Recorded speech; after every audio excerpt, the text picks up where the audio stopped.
राजा दशरथ को खामोश देखकर कैकई ने पूछा, क्या भरत आपका पुत्र नहीं? क्या आप मुझे कहीं से मोल खरीद कर लाए थे?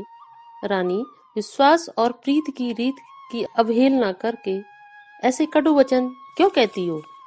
भरत और राम दोनों ही मेरी आंखों के तारे हैं। मैं दूत को सुबह भेजकर भरत और शत्रुघ्न को बुलवा लेता हूँ और सब साज सजा कर मैं तुम्हारे भरत को राजगद्दी दे दूंगा। इसका मैं वचन देता हूँ। राम को राज्य का लालच नहीं है। अब क्रोध को त्याग कर उठ बैठो। कुछ ही दिनों बाद भरत का अभिषेक हो जाएगा। इतना कहकर राजा दशरथ ने रानी कैकई के पांव पकड़ लिए और कहा, लेकिन रानी, तुम अपना दूसरा वर वापस ले लो। यह अनुचित है। मुझे मेरे राम का दोष तो बताओ। मेरा राम तो साधु है। अब आप चाहे करोड़ों उपाय करें, परंतु यहाँ आपकी माया नहीं चलेगी। मुझे या तो वर दें, अन्यथा आप अपयश ले लें। मुझे प्रपंच नहीं भाता, कैकई ने रूखे शब्दों में उत्तर दिया। आर्य सुमंत जब श्री राम के महल में पहुंचे कि तभी एक दूत महाराज दशरथ का संदेश लेकर वहां आ पहुंचा और बोला, राजकुमार की जय हो। महाराजा आपसे तुरंत मिलना चाहते हैं, इसलिए उन्होंने आपको बुलाया है। वे रानी कैकई के महल में हैं। मैं भी चलता हूँ। यह कहकर राम उठ खड़े हुए और फिर सीता से बोले, प्रिय, माता कैकई बहुत उदार और सहृदय हैं। वे पिताश्री के साथ मेरे अभिषेक के विषय में सविस्तार चर्चा कर रही होंगी, इसलिए मुझे वहां बुलाया है।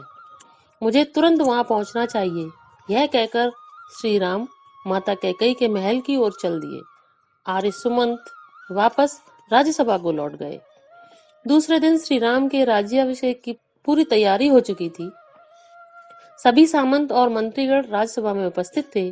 तभी एक सामंत ने पूछा, राज्याभिषेक की सभी तैयारियां हो चुकी हैं आर्य सुमंत, लेकिन अभी तक महाराज और श्री राम का पता नहीं है। वे कहाँ हैं? आशा है दोनों सकुशल होंगे, दूसरे सामंत ने उत्तर दिया। तभी एक मंत्री ने कहा, आर्य सुमंत, शुभ मुहूर्त का समय बीता जा रहा है, लेकिन महाराज अभी तक यहाँ नहीं पहुंचे। आप जाकर जरा देखिए तो उनके विलंब का कारण क्या है। ठीक है बंधु, मैं श्री राम के महल में जाकर पता करता हूँ।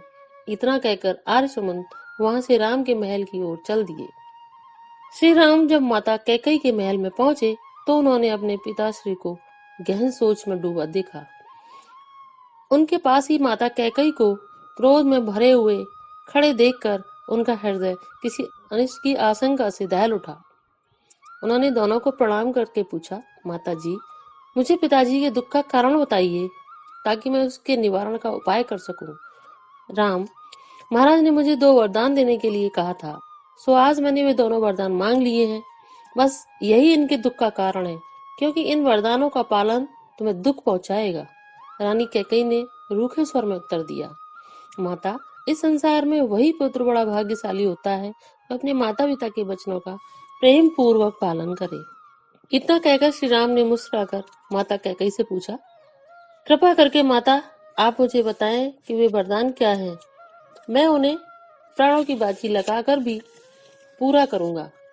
तो सुनो, मेरी पहली मांग है कि मेरे पुत्र भरत को राज तिलक दिया जाए, और दूसरी मांग यह है कि तुम्हें 14 वर्ष के लिए वनवास जाना होगा। रानी ने कहा। माता कैकई ये वचन सुनकर श्री राम मुस्कुराए और फिर हाथ जोड़कर बोले, मैं अपने पिता के दिए हुए वचनों का पालन करने के लिए तैयार हूँ माता। इसमें मेरा सब भांति हित ही होगा। वन में जाने से मेरी भेंट बड़े बड़े ज्ञानी और मुनियों से होगी, जिनका सामीप्य पाकर मेरा यह जन्म सफल हो जाएगा। उसके बाद श्री राम अपनी माता कौशल्या के पास पहुंचे और उन्हें अपने पिताश्री के रानी कैकई को दिए हुए वचनों की बात बताई, जिसे सुनकर कौशल्या को बहुत दुख पहुंचा।